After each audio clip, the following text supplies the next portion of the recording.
ونصلي ونسلم على سيدنا حبيبنا وشفينا مولانا وملجأنا ومأوانا محمد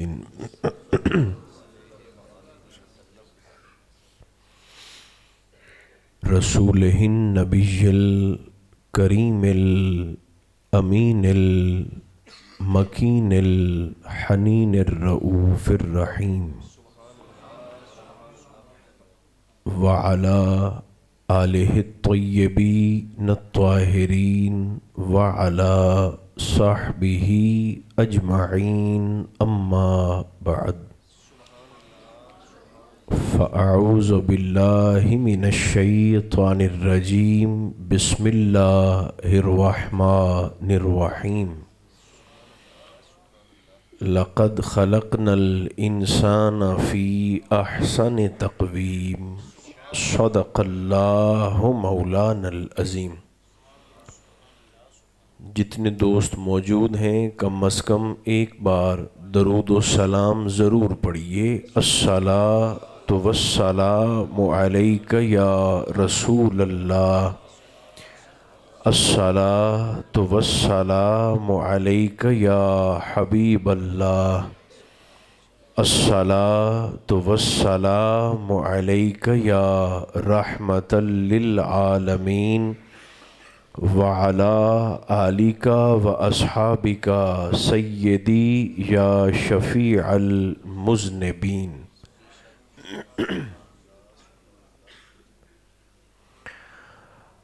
اللہ تبارک و تعالی جل مجدہ العظیم کی حمد و ثنا حضور سرور عالم صلی اللہ علیہ وآلہ وبارک وسلم کی ذات بابرکات پہ صلاۃ و سلام کے ہدایہ عرض کرنے کے بعد اللہ ہماری حاضری کو قبول فرمائے۔ میرے عزیز محترم حاجی غلام رسول صاحب، آپ کے والدین اور آپ کے برادران جنہوں نے ہم سب کو ذکر محبوب میں جمع فرمایا، پروردگار عالم اس خاندان کو دنیا اور آخرت کی ہر خیر عطا فرمائے۔ مجھے کوئی تردد نہیں ہے یہ کہتے ہوئے کہ اس طرح کی محافل میں آیا نہیں جاتا بلکہ بلایا جاتا ہے، اور اگر بلاوے کو دیکھنا ہو تو آپ دائیں بائیں تشریف فرما لوگوں کے چہرے دیکھیے، آپ کو پتہ چل جائے گا کہ کتنے ایسے ہیں جو قریب رہ کر نہ آ سکے اور کتنے ایسے ہیں جو دور سے آئے بیٹھے ہیں۔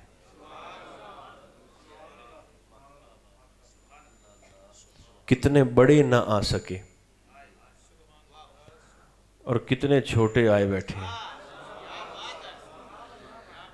بلکہ یوں کہہ دوں تو مناسب تر ہوگا کہ بڑے نہ آ کر چھوٹے رہ گئے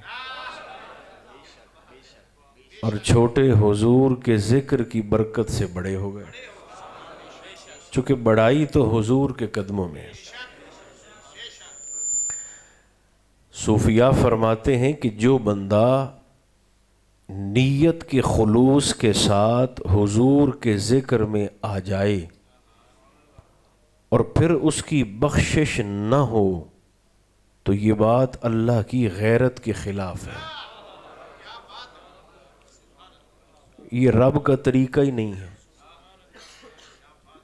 یہ اصول پروردگار ہی نہیں ہے کہ وہ بندہ جو کھری نیت کے ساتھ تھوڑی دیر کے لیے ہی صحیح لیکن ذکر یار میں آ گیا،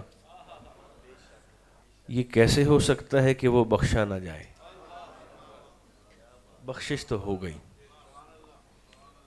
اللہ کرے یہ حاضری ہم سب کے لیے قبر میں اور حشر میں عزت کا سامان بن جائے۔ اللہ نے اپنے بندوں پر بے شمار ان گنت اور لا تعداد احسانات فرمائے ہیں۔ قرآن حکیم میں اللہ ارشاد فرماتا ہے وَإِن تَعُدُّوا نِعْمَةَ اللَّهِ لَا تُحْصُوهَا، فرمایا میرے بندو اگر تم اللہ کی نعمتوں کو شمار کرنا چاہو،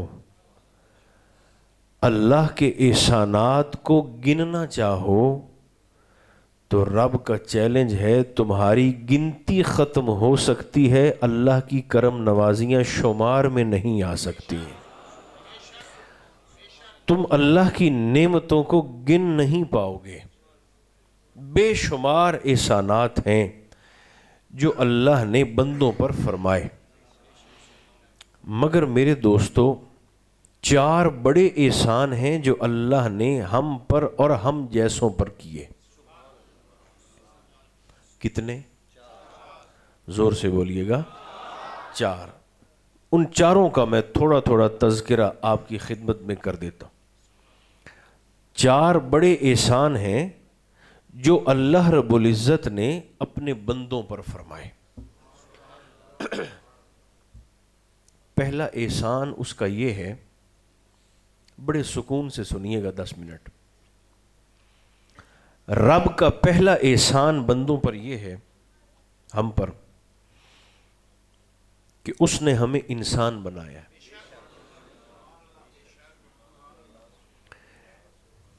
نہیں، اس کا احسان ہے کہ نہیں ہے؟ چاہتا تو مکھی یا مچھر بنا دیتا، سارا نخرہ ہی توڑ کے رکھ دیتا، ہم کیا کر سکتے تھے؟ چاہتا تو کسی نالی کا کیڑا بنا دیتا، چاہتا تو کوئی پرندہ یا کوئی جانور بنا دیتا۔ ایمانداری سے بتائیے، کیا ہم نے انسان بننے کی اللہ کی بارگاہ میں دعا کی تھی کہ مولا ہمیں انسان بنا کے بھیجنا؟ بھئی دعا تو خود وجود کی محتاج ہوتی ہے۔ وجود ہو تو دست بدعا ہوگا نا، جبکہ ہمارے متعلق اللہ کریم ارشاد فرماتا ہے حل اتی علی الانسان حین من الدہر لم یکن شیئا مذکورا، فرمایا انسان پر ایک وقت ایسا بھی گزرا ہے کہ اس کا زمانے میں ذکر ہی نہیں تھا۔ جب ذکر نہیں تھا تو پھر وجود کہاں سے آئے گا؟ ذکر دمانا ہے مقال ہی کوئی نہیں آئی، تذکرہ ہی نہیں تھا، انسان کو انسان کہنے والا ہی کوئی نہیں تھا۔ جب لفظ انسان نہیں تھا تو پھر وجود انسان کہاں سے؟ اس کا معنی ہوا کہ ہم نے دعا تو نہیں مانگی، ہماری دعا کے بغیر اللہ نے ہمیں انسان بنا کر یہاں بھیجا۔ اسی اطمینان سے ذرا مجھے جواب دیجئے، ہمارا انسان بن کے دنیا میں آنا یہ ہماری خواہش تھی یا ہمارے اللہ کی چاہت تھی؟ نہیں، آپ بول نہیں رہے، اس لیے میں دوبارہ سوال پوچھتا ہوں۔ انسان بن کے دنیا میں آنا یہ آپ کا پیار ہے، بس جزاک اللہ۔ ذرا بول کر مجھے بتائیے، انسان بن کر اس انداز سے دنیا میں آنا یہ ہماری خواہش تھی یا ہمارے اللہ کی چاہت تھی؟ اللہ کی چاہت تھی۔ اب پھر فیصلہ خود کیجئے کہ اللہ نے چاہا کہ میں 80,000 عالمین میں سے جس مخلوق کے سر پر اپنی خلافت و نیابت کا تاج سجاؤں اسے حضرت انسان ہی ہونا چاہیے۔ اگر ہمارا انسان بننا ہماری خواہش کا نتیجہ نہیں ہے، اللہ کی چاہت کا نتیجہ ہے، تو پھر فیصلہ خود کیجئے، محبت کا آغاز ہماری طرف سے ہوا یا اللہ کی طرف سے ہوا؟ ڈاکٹر صاحب پیار کا آغاز پھر کس نے کیا؟ ہم نے کیا یا ہمارے مولا نے کیا؟ بسم اللہ۔ محبت کی ابتدا پھر ہمارے اللہ کی طرف سے ہوئی.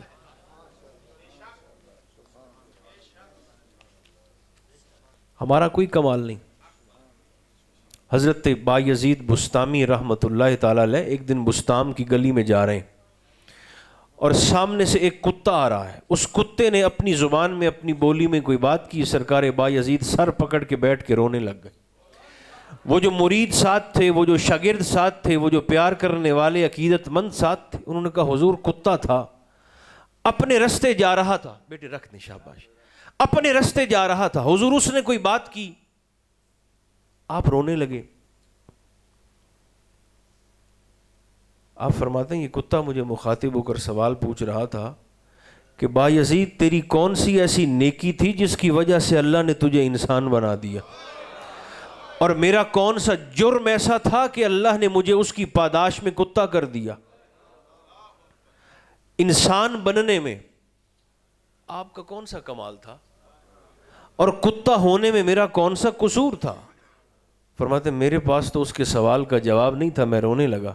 پھر وہ کتا خود ہی مجھے جواب دیتا ہے بایزید انسان بننے میں آپ کا کمال نہیں ہے, کتا ہونے میں میرا قصور نہیں ہے. اپنے دل میں تکبر کو نہ آنے دینا, یہ تو مولا کی مرضی ہے کہ اس نے آپ کو حضرت انسان بنا دیا ہے, مخلوقات میں سے سب سے افضل بنا دیا. بھئی اس فضیلت انسان کو ہم اس پہلو سے بھی سمجھ سکتے ہیں. شیر, کتا اور بکری یہ تینوں اللہ کی مخلوق ہیں. آپ بولیں گے نا تو محفل میں روحانیت محسوس ہوگی, آپ کی توجہ بھی ہو جائے گی. شیر کو کس نے خلق کیا ہے؟ کتے کا خالق کون ہے؟ اللہ. بکری کو کس نے خلق کیا ہے؟ اللہ نے. مخلوق ہونے میں تینوں برابر ہیں, شیر بھی, کتا بھی, بکری بھی. مگر کبھی کبھی غور فرمایا کریں کہ مخلوق تو رب دیے, تینوں کو اللہ نے بنایا, لیکن شیر اور کتا حرام کیوں ہیں اور بکری حلال کیوں ہے؟ مخلوق تو بھائی تینوں برابر ہیں, بالکل اللہ نے بنایا ہے. جیسے اس کی 4 ٹانگیں ہیں ویسے اس کی بھی 4 ٹانگیں ہیں, جیسے اس کی 2 آنکھیں ویسے اس کی بھی 2 آنکھیں, جیسے اس کا حلیہ بظاہر اس کا بھی حلیہ ہے. بظاہر تو ایک جیسے ہیں, ہے بھی مخلوق, بنایا بھی اللہ نے. لیکن ہم کسی سے کہہ دیں نا تو شیر کا بچہ ہے, وہ کہتا ہے بھی کمال کر دیا آپ نے, خوش ہو جاتا ہے. خدا نہ خواستہ کوئی کسی سے کہہ دے کتے کا بچہ تو گریبان پکڑ لیتا ہے کہ تو نے مجھے گالی دی ہے, حالانکہ شیر بھی حرام ہے اور کتا بھی حرام ہے. شیر کا بچہ کہیں تو خوش ہو جاتا ہے, خدا نہ خواستہ کتے کی طرف منسوب کر دیں تو فساد شروع ہو جاتا ہے. حالانکہ حرمت شیر میں بھی ہے حرام ہونا اور کتے کے اندر بھی ہے. مگر کبھی غور فرمایا ہے مخلوق اللہ کی ہے, لیکن شیر اور کتا حرام کیوں ہے, بکری حلال کیوں ہے؟ فقہا نے ایک موٹا سا اصول بتایا, اور یہ وہ سمجھیں وہ کلیہ ہے جو سارے مسائل کو حل کر سکتا ہے. بھئی شیر اور کتا حرام کیوں ہو گئے, بکری حلال کیسے ہو گئی؟ فقہا فرماتے ہیں اصول بڑا سادہ سا ہے, جو نگاہ یار میں پسند آ گیا وہ حلال ہو گیا, اور جسے یار کی نظر نے رد کر دیا وہ جنگل کا بادشاہ کیوں نہ ہو حرام ہو گیا. نہ گورے کو دیکھے نہ کالے کو دیکھے, نہ گورے کو دیکھے نہ کالے کو دیکھے, پیا جس کو چاہے سہاگن وہی ہے. ورنہ اس مثال کو یوں بھی سمجھا جا سکتا ہے کہ ایک طرف مکہ کا سردار, حضور کے خاندان کا, رنگ بھی سرخ و سفید, شملہ بھی اونچا اور بظاہر بڑی بلے بلے بھی, لیکن یار کی نظر سے ایسا اترا جہنم کا ایندھن جا بنا. دوسری طرف حبشہ کا غلام, رنگ کا کالا, ناک چپٹی, ہونٹ موٹے, آنکھیں چھوٹی, مگر نگاہ یار میں پسند آیا. حضور نے جنت کی حوروں کی ملکہ سے پکڑ کے نکاح فرما دیا, مالک جنت بن گئے. نہ گورے کو دیکھے نہ کالے کو دیکھے، پیا جس کو چاہے سہاگن وہی ہے۔ تو انسان کا کمال یہ ہے کہ یا وہ کسی کی نگاہ میں آ جائے یا کسی کی دعا میں آ جائے۔ یہ میرا اور آپ کا ٹارگٹ ہونا چاہیے، ورنہ اس کی بھی کوئی زندگی ہے جو نہ کسی کی نگاہ میں ہے نہ کسی کی دعا میں ہے۔ زندگی کیا ہے؟ نری شرمندگی ہے۔ لوگ تو ڈرتے ہیں نا ہمیں نظر لگ نہ جائے، فقیر فرماتے ہیں اپنے آپ کو ہمت کر کے کسی ایک کی لگا لینی چاہیے، کسی ایک کی لگ جائے تو پھر بندے بندے کی نہیں لگتی۔ پہلا احسان، بس اب جلدی سے بغیر کسی وضاحت کے، پہلا احسان ہمارے اللہ کا یہ ہے کہ اس نے ہمیں انسان بنایا۔ اچھا، آپ کی دلچسپی کے لیے حاجی صاحب، کوفہ میں نا ایک بندہ اپنی اہلیہ سے گھر میں بیٹھ کر میاں بیوی باتیں کر رہے تھے، انسان ہونا کتنی بڑی بات۔ تو فرط جذبات میں تھا، محبت میں تھا، اس نے اپنی بیوی سے کہہ دیا پیار کا اظہار کرتے ہوئے کہ اگر تو چاند سے زیادہ خوبصورت نہ ہو تو تجھے 3 طلاقیں۔ بیوی سے کہہ دیا جے تو چاند تو گنی سونی نہ ہو میں تو تینوں، اچھا 3 طلاق۔ اپنی طرف سے تو پیار کا اظہار کیا، مگر جب 10 منٹ گزرے محبت کا بھوت دماغ سے اترا تو پھر سوچنے لگا کہ بھلا یہ میں کیا کر بیٹھا ہوں، بیوی بیوی ہوندی ہے، چند چند ہوندا ہے، نہ اس جیسا نور اس کے چہرے میں، نہ اس جیسی بلندی میری بیوی کے اندر، وہ کائنات کو روشن کرتا ہے، یہ صرف میرے گھر تک محدود ہے، تو یہ میں کیا کر بیٹھا ہوں جذبات میں آ کر۔ اپنے گھر سے چلا مسئلہ پوچھنے مولا علی شیر خدا کی مسجد کوفہ میں۔ ویسے ایک بار جو چپ ہیں وہ بھی مردوں کی طرح کہہ سکتے ہیں سبحان اللہ۔ اچھا، اس دور میں نا چونکہ سرکار علی پاک تو پردہ فرما گئے نا، وصال بہت بعد کی بات ہے، حنفی، شافعی، مالکی اور حنبلی، یہ چاروں مکاتب فکر جو اہل سنت کے فقہی مکاتب فکر ہیں، ان کے علماء مسجد کے اندر بیٹھے تھے، مذاکرہ ہو رہا تھا، مباحثہ ہو رہا تھا۔ تو وہ شخص آیا مسجد کے اندر، اس نے ان چاروں طبقات کے علماء سے، حنابلہ، مالکیہ، شافعیہ، حنفیہ، ان چاروں مکاتب فقہ کے علماء سے مخاطب ہو کر کہا جی میں جذبات میں آ کر بیوی سے کہہ بیٹھا ہوں جے تو چند تو سونی نہ ہوئے تو تینوں 3 طلاق ہیں۔ اب آپ مجھے بتائیں کہ وہ کہیں طلاق ہو تو نہیں گئی؟ شافیوں نے، مالکیوں نے، حنبلیوں نے کہا کہ طلاق ہو گئی، طلاق ہو گئی۔ جو حنفی تھے نا ہمارے پیر بھائی، وہ چپ تھے، ان تینوں نے ایسے دیکھا، انہوں نے کہا آپ نہیں بولتے؟ تو حنفی کہنے لگے آپ غلط بولے ہیں اس لیے میں ساتھ نہیں بولا، آپ نے مسئلہ ٹھیک نہیں بتایا۔ انہوں نے کہا اچھا پھر آپ مسئلہ بتا دیں اس کو۔ وہ حنفی کہنے لگے کہ طلاق نہیں ہوئی، طلاق نہیں ہوئی۔ انہوں نے کہا دلیل دیں، تو کہنے لگے دلیل میرے پاس قرآن مقدس سے ہے۔ دلیل میں انہوں نے وہی آیت پڑھی جو خطبے کے اندر میں نے تلاوت کی ہے اور جو آپ نے سماعت فرمائی ہے۔ کیا؟ وہ کہنے لگے بھئی طلاق نہیں ہوئی، وہ خاتون اس کے نکاح میں ہے۔ انہوں نے کہا کیسے؟ تو وہ کہنے لگے اللہ نے انسان کو خلق کرنے کے بعد کیا یہ ارشاد نہیں فرمایا لقد خلقنا الانسان فی احسن، سپرلیٹو ڈگری ہے، اس میں تفضیل کا صیغہ ہے۔ اللہ فرماتا ہے مخلوقات میں نے اور بھی ساری کی ساری بنائی ہیں، لیکن انسان وہ مخلوق ہے جسے بنانے کے بعد میں نے حسین نہیں احسن کا ٹائٹل عطا فرما دیا۔ یہ ساری مخلوقات میں سب سے بڑھ کے حسن والا ہے۔ تو فرمانے لگے کہ چاند بھی اللہ کی مخلوق ہے، مگر چاند کو بنا کر اللہ نے چاند کو احسن نہیں کہا۔ انسان اللہ کی وہ مخلوق ہے جسے خلق کرنے کے بعد اللہ نے انسان کو احسن فرمایا۔ لہٰذا اس بندے کی اہلیہ، اس کی بیوی بھی بطور انسان اللہ کی مخلوق ہے اور احسن مخلوق ہے۔ لہٰذا قرآن کی اس آیت سے ثابت ہوا کہ انسان چاند سے بڑھ کر حسین ہے۔ تو اسے کہنے لگا جاؤ اپنے گھر، تیری طلاق نہیں ہوئی۔ تو ایک احسان تو ہمارے مولا کا یہ ہے میرے بھائیوں، اس نے ہمیں انسان بنایا۔ ہمیں احساس ہو یا نہ ہو یہ الگ بات ہے، لیکن یہ مالک کا احسان عظیم ہے کہ انسان نمبر ایک۔ نمبر دو، دوسرا احسان جو پہلے سے بڑا ہے، پہلے احسان سے بڑا ہے، وہ یہ کہ اس نے ہمیں صرف انسان نہیں بنایا، اس نے ہمیں مسلمان بھی بنایا ہے۔ نہیں، تھوڑا سا اور غور فرمائیں۔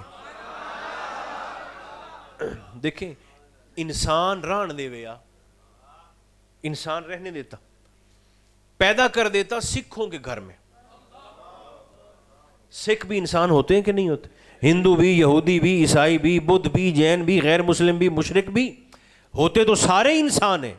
لیکن اگر مجھے اور آپ کو حق ڈھونڈ کر اختیار کرنا پڑتا تو لگ پتہ نہ جاتا، اپنی برادری مار ڈالتی، اپنے مخالف ہو جاتے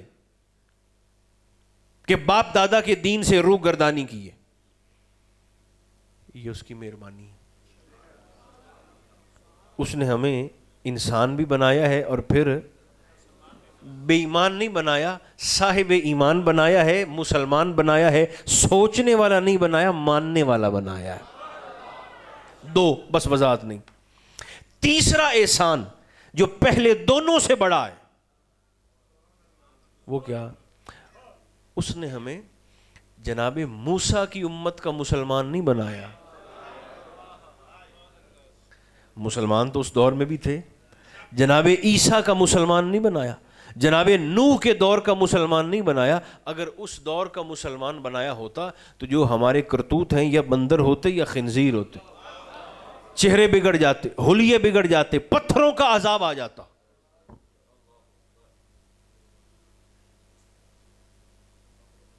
سرکار کی امت کا مسلمان بنایا، چونکہ اللہ کا وعدہ ہے ما کان اللہ لیعذبہم وانت فیہم، حبیب میرا تب تک عذاب نازل نہیں ہوگا جب تک آپ ان کے اندر موجود ہیں۔ تو آج بھی اگر منہ کالا کرنے کے باوجود ہمارے چہرے نہیں بگڑتے تو سمجھ لیں مصطفیٰ آج بھی موجود ہے، سرکار آج بھی ہمارے اندر موجود ہیں۔ اور یہ اتنی بڑی نسبت ہے کہ جس پر ہمارا نخرہ بنتا ہے، چونکہ یہ نخرہ سرکار کی نسبت پر ہمیں دیا گیا ہے۔ عدد یاد رکھیے گا، 11 نبی ایسے ہیں۔ کتنے؟ 11 نبی ایسے ہیں جنہوں نے اللہ کے حضور دعا مانگی تھی، مولا کاش ہمیں تاج نبوت عطا نہ فرماتا، ہمیں احمد کا امتی بنا دیتا۔ ایک حدیث پاک سناتا ہوں جلدی سے۔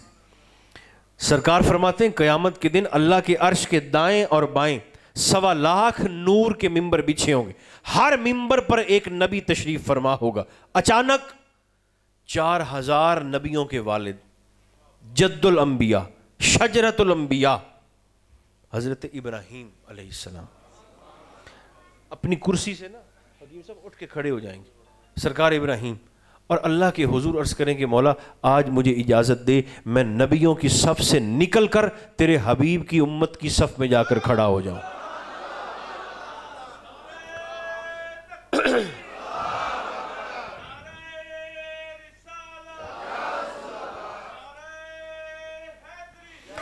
مولا مجھے آج اجازت دے میں پیغمبروں کی صفوں سے نکل کر امت مصطفیٰ کی وہ جو 120 صفیں بنے گی تمام اہل معاشر کی، کتنی؟ 120، اور سرکار فرماتے ہیں ان 120 میں سے 80 صفیں صرف امت محمدیہ کے افراد کی ہوں گی، باقی 40 سب کی۔ مولا آج مجھے اجازت دے میں نبیوں کی قطار سے نکل کر امت مصطفیٰ کی قطار میں جانا چاہتا ہوں۔ وجہ تو سرکار خلیل عرض کریں گے مولا آج اساں ویکھی کھلوتے ہیں، سرکار خلیل عرض کریں گے مولا آج ہم نے دیکھ لیا ہے کیا کہ تیری ساری التفات، تیری ساری نگاہ کرم اور تیری ساری رحمت جن لوگوں کی طرف متوجہ ہے پوری پوری، وہ امت احمدیہ کے افراد ہی تو ہیں، امت محمدیہ کے افراد ہی تو ہیں۔ تیسرا احسان، نہیں میرے ساتھ ذرا دہرا دیں، ایک انسان بنایا، دوسرا مسلمان بنایا، تیسرا حضور کی امت کا مسلمان بنایا، اور چوتھا اور آخری احسان اللہ کا یہ ہے کہ اس نے ہمیں حضور کی امت کا مسلمان تو بنایا، مگر رسول خدا کا غدار نہیں بنایا، مصطفیٰ کا وفادار بنایا۔ ورنہ رافضی کر دیتا، صحابہ کا منکر کر دیتا، خارجی کر دیتا، حضور کے اہل بیت کا منکر کر دیتا، ہم صدیق کی صداقت پر سوچنے بیٹھ جاتے، فاروق کی عدالت پر سوچنے بیٹھ جاتے، عثمان کی سخا ہمیں چبھنے لگتی، علی کی شجاعت ہمیں دکھنے لگتی، رافضی بن جاتے، خارجی بن جاتے۔ ہم اس بحث میں پڑ جاتے کہ میدان کربلا میں حسین نے سجدہ کرنے سے پہلے وضو کیا تھا کہ نہیں کیا تھا۔ آپ میری بات کو سمجھ رہے ہیں کہ نہیں سمجھ رہے؟ ہم اس بحث میں پڑ جاتے کہ نیزے پر حسین نے قرآن پڑھا تھا کہ نہیں پڑھا تھا۔ ہم اس بحث میں الجھ جاتے کہ خلافت یزید کا حق تھا یا حسین کا حق تھا۔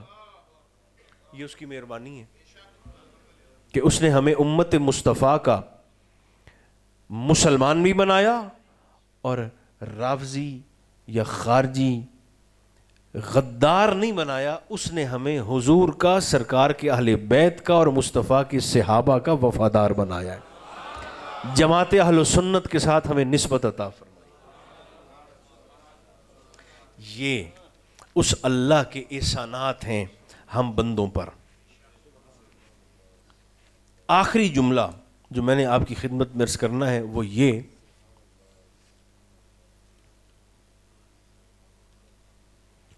حالات آپ کے سامنے ہیں تمام دوستوں کے۔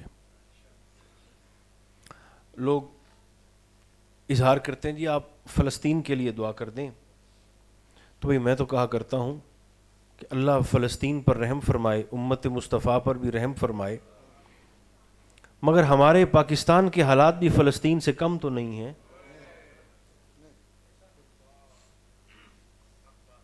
ہمارے تو اپنے ہمیں کھا گئے،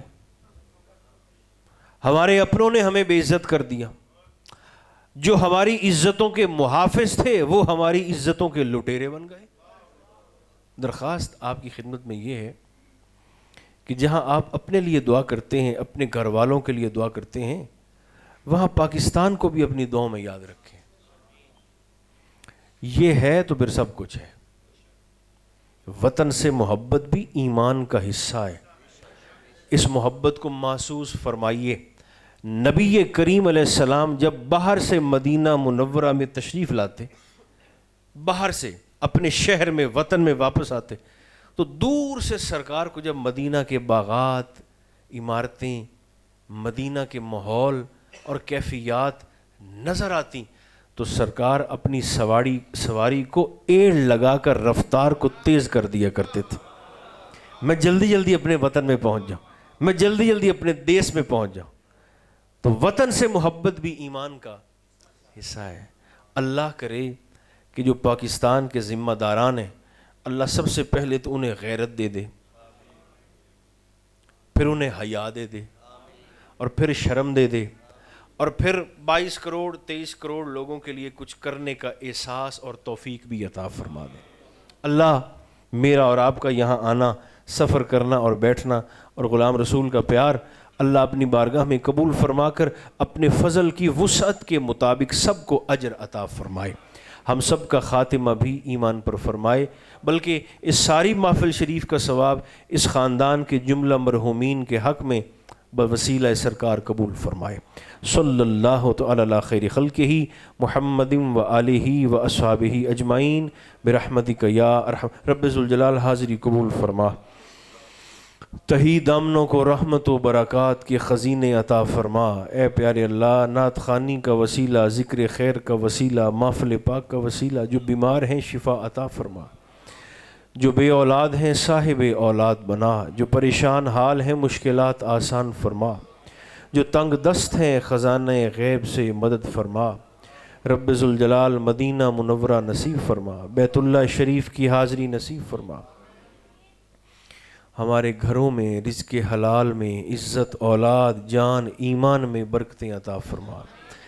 اس دعا پر خاص طور پر سارے آمین فرما دیں۔ اللہ وطن عزیز پاکستان کی خیر فرما، فلسطینیوں کی خیر فرما، کشمیریوں پر رحم فرما، امت مصطفیٰ کی خیر فرما، عالم اسلام کی خیر فرما، عالم انسانیت پر رحم فرما، ہماری خطاؤں سے صرف نظر فرما، شریروں کے شر سے بچا، حاسدین کے حسد سے مامون و محفوظ فرما، ذہنی قلبی سکون میں وسعتیں اور برکتیں عطا فرما، اٹھے ہاتھوں کی لاج ہو ہماری دعائیں مستجاب فرما، تقبل منا انک انت السمیع العلیم، تب علینا انک انت التواب الرحیم، صلی اللہ تعالی علی خیر خلقہ محمد و آلہ و اصحابہ اجمعین برحمتک یا ارحم الراحمین۔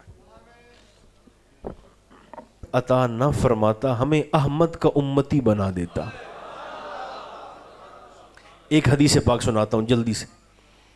سرکار فرماتے ہیں قیامت کے دن اللہ کے عرش کے دائیں اور بائیں 1.25 لاکھ نور کے ممبر بچھے ہوں گے، ہر ممبر پر ایک نبی تشریف فرما ہوگا۔ اچانک 4000 نبیوں کے والد، جد الانبیاء، شجرت الانبیاء، حضرت ابراہیم علیہ السلام اپنی کرسی سے نا حکیم صاحب اٹھ کے کھڑے ہو جائیں گے، سرکار ابراہیم، اور اللہ کے حضور عرض کریں کہ مولا آج مجھے اجازت دے میں نبیوں کی صف سے نکل کر تیرے حبیب کی امت کی صف میں جا کر کھڑا ہو جاؤں۔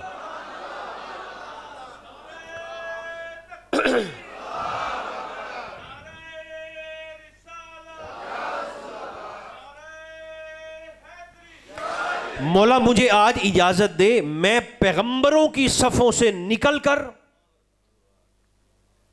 امت مصطفیٰ کی وہ جو 120 صفیں بنے گی تمام اہل معاشر کی، کتنی 120، اور سرکار فرماتے ہیں ان 120 میں سے 80 صفیں صرف امت محمدیہ کے افراد کی ہوں گی، باقی 40 سب کی۔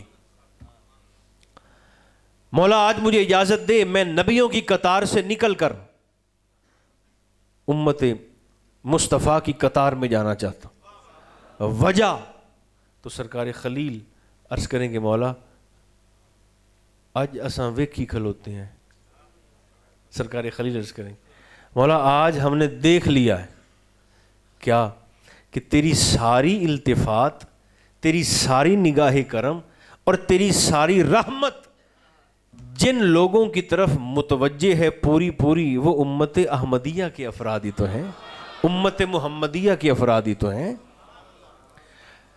تیسرا احسان، نہیں میرے ساتھ ذرا دہرا دیں، ایک انسان بنایا، دوسرا مسلمان بنایا، تیسرا حضور کی امت کا مسلمان بنایا، اور چوتھا اور آخری احسان اللہ کا یہ ہے کہ اس نے ہمیں حضور کی امت کا مسلمان تو بنایا مگر رسول خدا کا غدار نہیں بنایا، مصطفیٰ کا وفادار بنایا، ورنہ رافضی کر دیتا، صحابہ کا منکر کر دیتا، خارجی کر دیتا، حضور کے اہل بیت کا منکر کر دیتا، ہم صدیق کی صداقت پر سوچنے بیٹھ جاتے، فاروق کی عدالت پر سوچنے بیٹھ جاتے، عثمان کی سخا ہمیں چبھنے لگتی، علی کی شجاعت ہمیں دکھنے لگتی،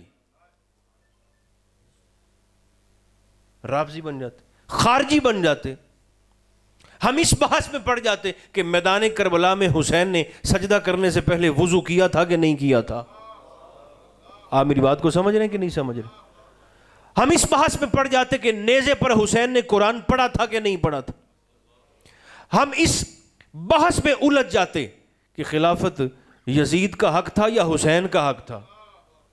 یہ اس کی مہربانی ہے کہ اس نے ہمیں امت مصطفیٰ کا مسلمان بھی بنایا اور رافضی یا خارجی غدار نہیں بنایا، اس نے ہمیں حضور کا، سرکار کے اہل بیت کا اور مصطفیٰ کے صحابہ کا وفادار بنایا ہے۔ جماعت اہل سنت کے ساتھ ہمیں نسبت عطا فرمائی۔ یہ اس اللہ کے احسانات ہیں ہم بندوں پر۔ آخری جملہ جو میں نے آپ کی خدمت میں عرض کرنا ہے وہ یہ،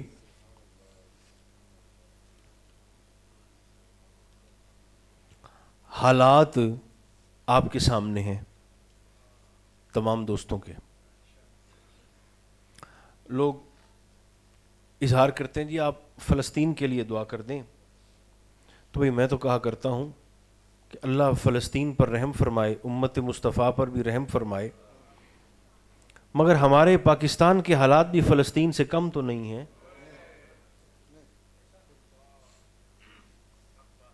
ہمارے تو اپنے ہمیں کھا گئے،